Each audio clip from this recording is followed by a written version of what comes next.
Salut les amis, bienvenue dans cette nouvelle vidéo. Alors aujourd'hui, vidéo un peu particulière, on va s'essayer aux assemblages par queue d'aronde. L'idée, comme la semaine dernière, est de le faire avec le moins d'outils possible. Donc je vais encore une fois utiliser ma scie sous table, mais aussi des outils à main. Vous allez certainement me demander d'où m'est venue l'idée de ces assemblages. Ça fait en fait un petit moment que je veux m'essayer à cet exercice, donc ce sera vraiment une première pour moi. Et récemment sur Instagram, en fait, il y a Steven Wood et Mariette de la chaîne Copo & Co qui se sont essayés à l'exercice. Donc j'ai dit, je vais essayer aussi. Ça peut être cool. Les liens de la chaîne de Steven Wood et de Mariette de Copo & Co sont dans la description. Allez y faire un petit coucou. Alors, essayer un assemblage, c'est bien, mais en faire quelque chose, c'est quand même mieux. Donc, je vais essayer de créer un tiroir pour l'atelier. Celui-ci sera essentiellement fait de tilleul. Donc, c'est du tilleul que j'ai débité d'une grosse section que j'avais depuis un certain temps. Alors, il était bien attaqué, mais j'ai pu en sauver quelques sections, heureusement. Sinon, je l'aurais pas fait en tilleul. Je vous ai d'ailleurs partagé pas mal de photos sur Instagram durant le débit de cette section, donc n'hésitez pas à aller y jeter un œil si ça vous intéresse. Pour l'heure, on commence tout de suite. Allez, go!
Voilà, j'ai ma pièce A et ma pièce B qui seront les côtés de mon tiroir. Vous l'avez vu, pour le marquage, j'ai utilisé un cutter. Toutefois, l'idéal aurait été d'utiliser un tranché. Bon, j'en ai pas. Et là, occasionnellement, un cutter, ça fait très bien l'affaire. Faut juste faire attention à ses doigts. Donc, l'idée maintenant, c'est de venir découper mes queues pour ensuite pouvoir marquer le fond de mon tiroir. Et en faisant comme ça, normalement, on devrait avoir un travail plutôt précis. Donc on va s'y coller tout de suite. Pour ça, je vais utiliser ma petite scie japonaise, mais une petite scie à dos de type classique fera tout aussi bien l'affaire. Assurez-vous toutefois d'avoir une lame assez fine. Allez, on se met à la coupe, c'est parti.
Voilà, mes queues sont prêtes, donc là je vais m'en servir pour pouvoir tracer mes contre-queues donc sur la partie arrière du tiroir. Donc ça va être simple, on va placer ça correctement, venir tracer l'intérieur pour les contre-queues et ensuite il faudra bien évidemment couper sur le trait. Voilà, donc ça devrait s'assembler correctement, mais c'est quand même une partie délicate pour ce genre d'assemblage, donc on va voir ce que ça va donner. On s'y met tout de suite.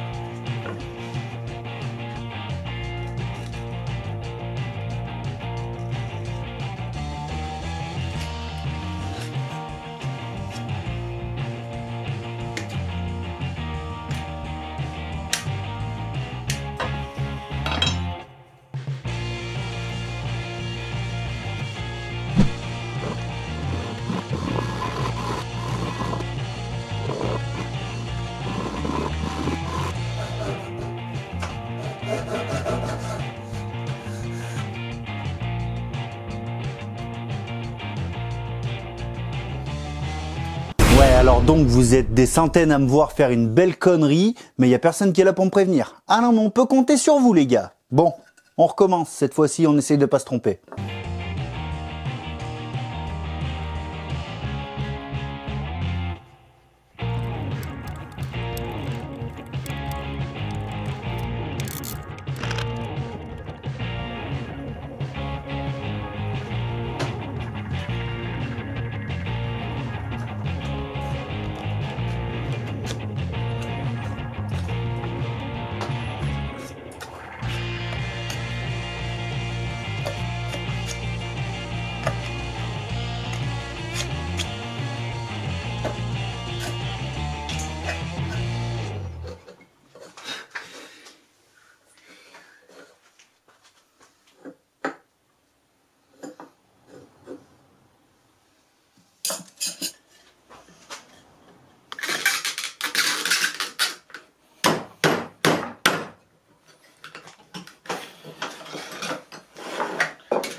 Bon voilà, erreur rectifiée. Donc là maintenant on va s'occuper de créer une rainure sur tout l'intérieur du tiroir. Donc ça aura pour but d'insérer un fond de meuble. Pour cette partie là, je vais utiliser un fond de meuble de récupération que je vais recouper. Ensuite je vais pouvoir procéder au collage et pendant que ça sèche, on va aussi s'occuper de la façade du tiroir. Donc on fait tout ça, c'est parti.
La façade du tiroir est prête, donc vous l'avez vu, j'y ai fait la rainure, je l'ai mise à dimension. Donc là maintenant pour l'assemblage de cette façade sur le cadre du tiroir, on va utiliser simplement des pointes à centrer. Donc voilà, ce sera un assemblage par tourillon pour cette façade. Donc là encore une fois, hein, c'est dans l'idée d'être avec des éléments qui coûtent vraiment rien à l'achat. Les pointes à centrer, vous pouvez en trouver facilement sur internet et ce en plusieurs diamètres disponibles. Donc voilà, ça c'est vraiment quelque chose d'assez sympa. Je mets ça en place, après je vais regarder, je récupère souvent des poignées sur des vieux meubles, des vieilles armoires en aglo, des choses comme ça. Je démonte tout le temps pour récupérer les charnières et les poignées, ça sert toujours. Et là on va voir s'il y a quelque chose qui traîne, qui serait dans le design un peu de ce tiroir. Donc on va voir ce que ça va donner. Bref, on continue.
Voilà, mission accomplie pour ce petit tiroir en assemblage par queue d'aronde. Donc bien évidemment, vous l'avez vu, j'ai assemblé la façade par tourillon. Donc ça, c'était simplement pour me faciliter aussi les choses. Encore une fois, cette réalisation a été possible avec peu d'outillage. Bon, évidemment, il y a la scie sous table, hein, mais c'est vrai que si vous voulez débuter dans le travail du bois, c'est quand même un outil indispensable à posséder. Et clairement, on peut arriver à des résultats qui sont franchement convaincants, hein. La preuve en est, ça m'a pas demandé énormément d'expérience. Vous l'avez vu, je n'ai pas installé le tiroir dans mon atelier finalement. C'est assez simple, hein. En fait je m'attendais pas à un tel résultat et j'hésite maintenant où je vais le mettre. Faut savoir que je vais bientôt refaire un établi, donc aussi bien celui-ci va venir s'intégrer dedans. Je pense que dans les prochaines vidéos, je vais peut-être procéder encore à des créations de tiroirs de différentes tailles et avec différents types d'assemblage. Donc voilà, moi ça me permet de m'exercer et je partage ça avec vous pour voir ce qui est possible de faire quand on n'a pas forcément d'expérience. Je pense que ça peut être vraiment intéressant. Avant de vous quitter, je rappelle aux professionnels qui me regardent que Mano Pro a créé sa plateforme il y a peu. C'est une plateforme dédiée aux professionnels du bâtiment. Si vous voulez connaître un peu les avantages qui vous seront offerts, je vous laisse un lien dans la description de la vidéo. Merci à tous de m'avoir regardé jusqu'au bout. Bientôt 14 000 abonnés au moment où je tourne cette vidéo. Ça fait vraiment plaisir. Ça me donne vraiment envie de partager davantage de choses avec vous comme celle-ci. Donc je vous donne rendez-vous très vite dans de nouvelles vidéos. Et en attendant, bien sûr, prenez soin de vous. Soyez forts. Ciao!